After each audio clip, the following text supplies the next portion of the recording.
کلا انہا تذکرہ، یہ لفظ بہت اہم ہے. تذکرہ، ذکرہ، تذکیر، فذکر بالقرآن، کیا معنی ہے اس کے؟ یاد دہانی صحیح ترین ترجمہ ہے، یاد دہانی. ایک ہے کسی کو کچھ سکھانا، نئی بات سکھانا، ایک ہے یاد دہانی. اسے ایک چیز معلوم تھی، کوئی بھول گیا، یاد کرانا. جیسے آپ کے کسی دوست نے آپ کو بہت قیمتی قلم دیا تھا، آپ نے اسے بہت سنبھال کر اپنے ٹرنک میں رکھ دیا. اب سال ہا سال ہو گئے، نہ دوست سے ملاقات، نہ وہ یاد. اچانک آپ نے کسی روز ٹرنک کھولا اور وہ قلم آ گیا، تو آپ کو دوست یاد آ جائے گا کہ نہیں؟ اسی لیے قرآن آفاق و انفس کے لیے آیات کہتا ہے. ہم اپنی آیات دکھائیں گے تمہیں، نشانی جس کو دیکھ کر تم ہمیں پہچانو گے. اور تذکرہ کا مطلب کیا ہے؟ پوٹینشلی ایمان ہر انسان کے دل میں موجود ہے. یہ جو روح جو ہمارے قلب کی مسکن نکین ہے، اس میں اللہ کی معرفت بھی ہے، اللہ کی محبت بھی ہے. البتہ ذہول کے پردے پڑ گئے ہیں، بھول اور نسیان طاری ہو گیا ہے. ہم دنیا ہی کے اندر گم ہو کر رہ گئے ہیں. ہماری ساری دلچسپیاں دنیا سے ہیں، لہذا ہماری توجہ ہی نہیں ہے. ورنہ ہر انسان کے دل میں یہ جو یہاں ہندوستان میں کہتے ہیں آتما اور پرماتما، آتما اور پرماتما کا تو تعلق بہت گہرا ہے. ابتدا میں بنا دی گئی تھی ارواح، جب ہم سب کے سب تمام انسان آدم سے لے کر اور تا قیامت جو انسان آئے گا دنیا میں، ان سب کی ارواح پیدا کر دی گئی. اور پوچھا گیا الست بربکم قالوا بلا، یاد ہے؟ لہذا یہ تذکرہ ہے، یہ یاد دہانی ہے، تمہارے اندر موجود ہے. اللہ کی معرفت بھی موجود ہے، اللہ کی محبت بھی موجود ہے. لیکن کلا بل ران علی قلوبہم ما کانوا یعملون، ان کے دلوں پر زنگ آ گیا ہے اب ان کے اعمال کی وجہ سے. شیشہ جو ہے وہ زنگ آلود ہو گیا. حضور نے فرمایا ان هذه القلوب لتصدع كما يصدع الحديد اذا اصابه الماء، ان دلوں پر بھی زنگ آ جاتا ہے جیسے کہ لوہے کے اوپر پانی پڑتا رہے تو اس کو زنگ آ جاتا ہے.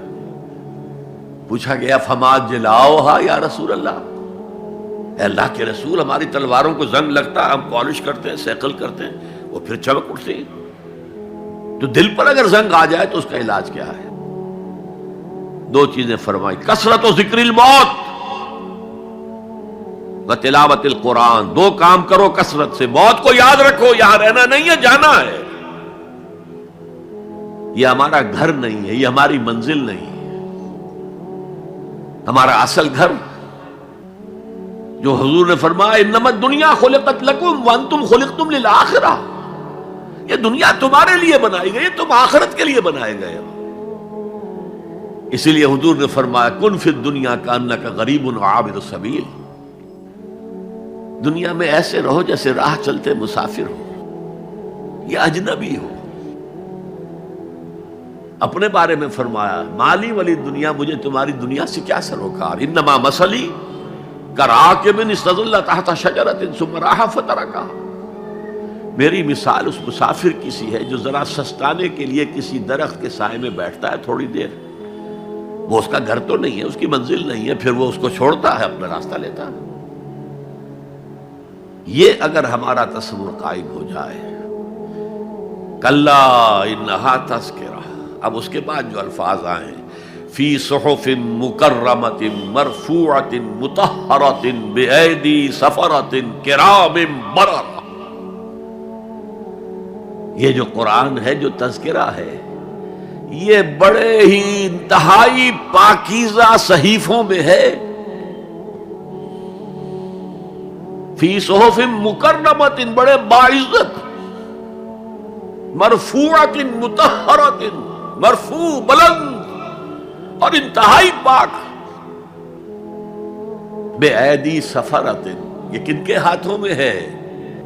لکھنے والے وہ فرشتے. بے ایدی سفرۃ کرام بررہ، جو نہایت باعزت ہے، بہت وفادار ہیں اللہ کے. یعنی اصل قرآن کہاں ہے؟ لوح محفوظ میں ہے. اصل قرآن کہاں ہے؟ ابھی اگلی جو پڑھیں گے ہم، کتاب مکنون، چھپی ہوئی کتاب کے اندر ہے. اصل قرآن کہاں ہے؟ وَإِنَّهَا لَفِي أُمِّ الْكِتَابِ لَدَيْنَا لَعَلِيٌّ عَظِيمٌ. یہ تو اس ام الکتاب میں جو ہمارے پاس ہے، بہت بلند ہے اور بہت عظمت والا ہے.